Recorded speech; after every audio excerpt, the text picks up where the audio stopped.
کہ اب اگر کوئی شخص اس بات پہ مصر ہو اور حوالے نکال کے لے کر آئے کہ حضرت سیدہ خاتون جنت رضی اللہ تعالیٰ عنہ حضور سیدنا ابو بکر صدیق رضی اللہ تعالیٰ عنہ سے معاذ اللہ ناراض ہو گئی اور اس کے اوپر اصرار کرے، تو اس کا علمی اور دوسرا جواب جو ہے وہ بھی توجہ کے ساتھ سن لیجیے۔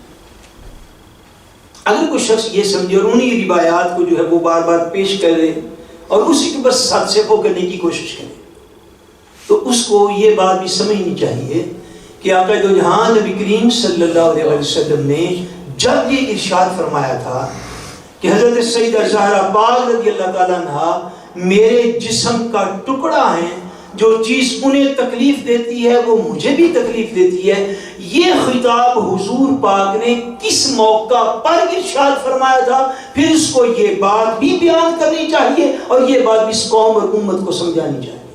بھئی کوئی موقع تو ہوگا نا جب حضور نے یہ فرمایا، بات کو سمجھ رہے ہیں؟ بھئی یہ بڑا خاص فرمان بات ہے، کس موقع پر ارشاد فرمایا وہ موقع بھی سنیے اور سمجھ لیجیے۔ صحیح بخاری شریف کی حدیث پاک، حدیث نمبر 5230، حدیث پاک یہ ہے۔ اب میں وقت کی کمی کو ٹیکسٹ نہیں پڑھتا، میں نے نمبر جب وہ عرض کر دیا ہے، جو لوگ خود بھی پڑھنا چاہیں جا کے پڑھ سکتے ہیں، جو کل کو سنے وہ بھی اس کے اوپر مزید ریسرچ بھی کر سکتے ہیں۔ یا امیر المومنین امام المتقین باب العلم داماد رسول حضرت سیدنا مولا علی المرتضی بولیے صاحب رضی اللہ تعالی عنہ، آپ کے نکاح مبارک میں تھیں حضرت سیدہ خاتون جنت رضی اللہ تعالی عنہ، کہ حضرت امیر المومنین مولا علی پاک رضی اللہ تعالیٰ عنہ نے یہ فیصلہ کیا اور یہ ارادہ کیا کہ آپ کی موجودگی میں ایک اور نکاح کر لیں، آپ کی موجودگی میں ایک اور نکاح کر لیں۔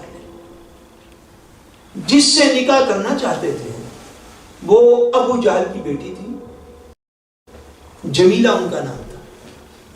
ان کے ساتھ مولا علی پاک رضی اللہ تعالیٰ عنہ نے یہ ارادہ کیا کہ وہ ان کے ساتھ جو ہے وہ نکاح کر لیں۔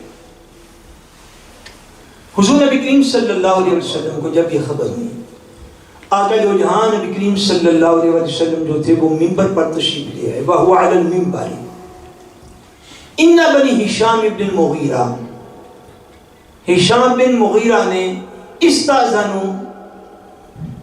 استاذنوا فی ان ينکحوا ابنتهم علی بن ابی طالب، حضور نے فرمایا کہ مجھ سے انہوں نے یہ اجازت طلب کی اس قبیلے کے لوگوں نے کہ وہ اپنی بیٹی کا نکاح علی بن ابی طالب سے کرتے ہیں۔ فلا آذنوا ثم لا آذنوا ثم لا آذنوا الا ان يريد ابن ابی طالب ان يطلق ابنتی وینکح ابنتهم۔ میرے آقا نے ارشاد فرمایا فلاں قبیلے کے لوگوں نے مجھ سے یہ اجازت طلب کی ہے۔ دوسری روایت میں ہے کہ مولا علی پاک رضی اللہ تعالیٰ عنہ نے اجازت طلب کی ہے کہ وہ اپنی بیٹی کا نکاح علی المرتضیٰ سے کرنا چاہتے ہیں۔ صحابہ فرماتے ہیں حضور پاک منبر پر کھڑے ہو گئے، حضور نے فرمایا میں اجازت نہیں دیتا الا ان یریدا، سوائے اس کے کہ ابن ابی طالب مولا علی پاک جو ہیں وہ پہلے میری بیٹی کو طلاق دے دیں پھر ان کی بیٹی سے نکاح کر، فرمایا اس کے علاوہ میں اجازت نہیں دیتا۔ فَإِنَّمَا هِيَ بَضْعَةٌ مِّنِّي، فرمایا بس بے شک فاطمہ جو ہے وہ میرے جسم کا ٹکڑا ہے، فاطمہ میرے جسم کا ٹکڑا ہے۔ یُریبُنِی مَا أَرَابَهَا، مجھے وہ چیز بری لگتی ہے جو میری فاطمہ کو بری لگتی ہے۔ وَيُؤْذِنِی مَا آذَاهَا، اور مجھے وہ چیز تکلیف دیتی ہے جو میری فاطمہ کو تکلیف دیتی ہے۔ حضور نے یہ فرمایا کیوں؟ اغضبها اغضبنی، فاطمہ میرے جسم کا ٹکڑا ہے، میرے جسم کا حصہ ہے، جو چیز اس کو غضبناک کرتی ہے وہ مجھے بھی غضبناک کرتی ہے، جو اس کو تکلیف دیتی ہے وہ مجھے تکلیف دیتی ہے، جو اس کو بری لگتی ہے وہ مجھے بری لگتی ہے۔ آقا نے یہ ارشاد کس وقت فرمایا، کس موقع پر فرمایا؟ یہ ارشاد پاک اس موقع پر فرمایا جب مولا علی پاک رضی اللہ تعالیٰ عنہ نے یہ ارادہ کیا تھا کہ حضرت فاطمہ کو نکاح میں رکھتے ہوئے کوئی اور دوسرا نکاح کر لیں. میری طاقت فکر صرف اتنی ہے کہ جو شخص اس طرح روایتوں کو جوڑتا پھرتا ہے اور صحابہ کی توہین کے رستے کھولتا پھرتا ہے، اس کے اندر اگر اخلاقی اور علمی جرأت ہے تو اس بات کو بھی تو بیان کرے کہ حضور پاک نے یہ فرمان کس موقع پر جاری کیا تھا. وہ بیان کرے اس بات کو کہ حضور پاک نے کس موقع پر یہ ارشاد فرمایا تھا. اور جیسی توجیہ، یہ میں صرف اعتراض کا باب اعتراض کی صورت میں دینے کی غرض سے یہ بات کر رہا ہوں، ورنہ ہمارا ایمان یہ نہیں ہے. جیسی توجیہ وہ حضرت ابوبکر صدیق کے لیے ڈھونڈ کے لاتے ہیں. اگر علمی ہمت ہے اور اخلاقی ہمت ہے معاذ اللہ، تو ایسی توجیہ مولا علی پاک کے لیے بھی کر کے لائے. اب بات کو سمجھ رہے ہیں، اب بات کو فالو کر رہے ہیں. بھائی جیسی توجیہ آپ گستاخی کا پہلو وہاں پہ نکال رہے ہیں کہ حضور نے فرمایا تھا جو فاطمہ کو غضبناک کرتا ہے وہ مجھے غضبناک کرتا ہے، جو اس کو تکلیف دیتی چیز مجھے تکلیف دیتی ہے، جو اس کو بری لگتی ہے وہ مجھے بری لگتی ہے. تو یہ پہلے تو سب سے ارشاد پاک تب جاری ہوا جب مولا علی پاک نے وہ ارادہ کیا. تو حضرت فاطمہ غضبناک ہوئی کہ نہ ہوئی؟ بولیے. وہ پریشان ہوئی. حضور علیہ السلام ان کی پریشانی کو دیکھتے ہوئے، یہ میں ایک روایت عرض کروں، کئی روایات موجود ہیں، الفاظ کا جو ہے اس کے اندر فرق موجود ہے، مگر ہر جگہ پہ یہ فرمان پاک ضرور موجود ہے.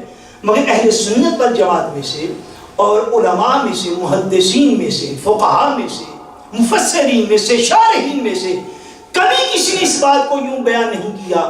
اہل سنت میں سے کبھی کسی نے اس بات کو یوں نہیں لکھا کہ اس موقع پر معاذ حضرت علی پاک حضرت زہرا پاک کی دل آزاری کا باعث بنے تو اس کا مخاطب حضرت علی پاک بھی ہیں. حالانکہ بظاہر ایسا لگتا ہے، مگر کبھی آپ نے ایسا بیان اہل سنت کے سٹیج سے سنا؟ بہت عمریں گزر گئی آپ کو جلسے اور محفل الجمعے سنتے ہوئے، کبھی آپ نے ایسی بات کبھی ہم سے سنی؟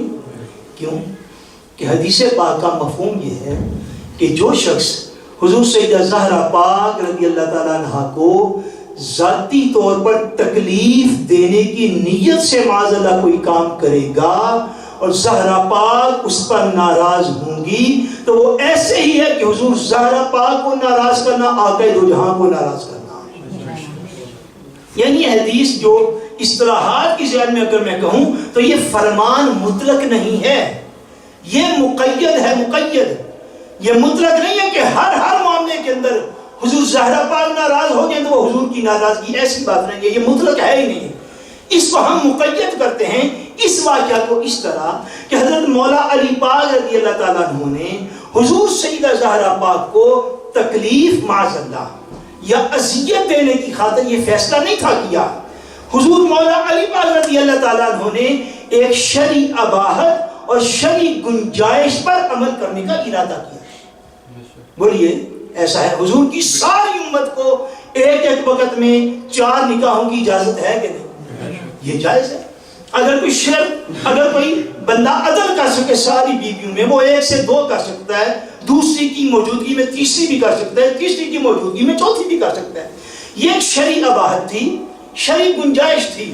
حضرت مولا علی پاک رضی اللہ تعالیٰ عنہ نے اس شرعی گنجائش پر عمل کرنے کا ارادہ کیا تھا.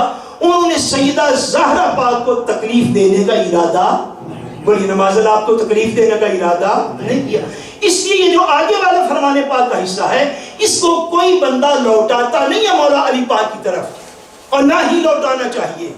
اس طرح جیسے حضرت مولا علی پاک نے شرعی مسئلہ کی صورت میں یہ ارادہ کیا تھا کہ وہ دوسری بیوی حضرت زہرا پاک کی موجودگی میں لے آئیں، مگر آقا دو جہاں نے اپنے خصوصی اختیارات استعمال فرماتے ہوئے مولا علی پاک کو منع فرما دیا، تو حضرت علی پاک اس بات کا مصداق نہیں ہوئے. بعین ہی اسی طرح امیر المومنین، امام المتقین، افضل البشر بعد نبیین سیدنا ابوبکر صدیق رضی اللہ تعالیٰ عنہ نے سیدہ زہرا پاک کو معاذ اللہ تکلیف دینے کا ارادہ نہیں کیا، ناراض کرنے کا ارادہ نہیں کیا. جیسے مولا علی پاک شریعت مصطفیٰ پر عمل کرنا چاہتے تھے، ویسے ہی سیدنا ابوبکر صدیق نے بھی شریعت مصطفیٰ پر عمل کر کے دکھایا. ان کو ناراض کرنے کا معاذ اللہ کوئی ارادہ نہ تھا کہ اس حدیث پاک ان کے ساتھ جوڑا جائے. ایسی بدبختی نہیں ہونی چاہیے. اور وقت ختم ہو گیا، میں اس موضوع کو سمیٹنا چاہتا ہوں. ایک ایک چیز کی میں دلیل دے سکتا ہوں. بھائی ناراضگی کس بات کی؟ حضرت سیدہ زہرا پاک رضی اللہ تعالیٰ عنہ اپنے بابا جان امام الانبیاء خاتم الرسول آقا دو جہاں کا فرمان سن کے سیدہ زہرا پاک ناراض کیسے ہو سکتی ہیں؟ آپ کا ایمان اس بات کو مانتا؟ بھائی 1400 سال بعد بے عمل سارا امتی بھی معاذ اللہ حضور کا فرمان سن کے ناراض ہو سکتا؟ نماز نہیں پڑھا تو نہ پڑھے، حضور کا فرمان سن کے دل کے اندر کوئی بوجھ رکھتا نہیں. بے عمل صحیح مگر حضور کا فرمان سن کے کوئی کسی پہ ناراض ہو سکتا ہے؟ ایسا کیسے ممکن؟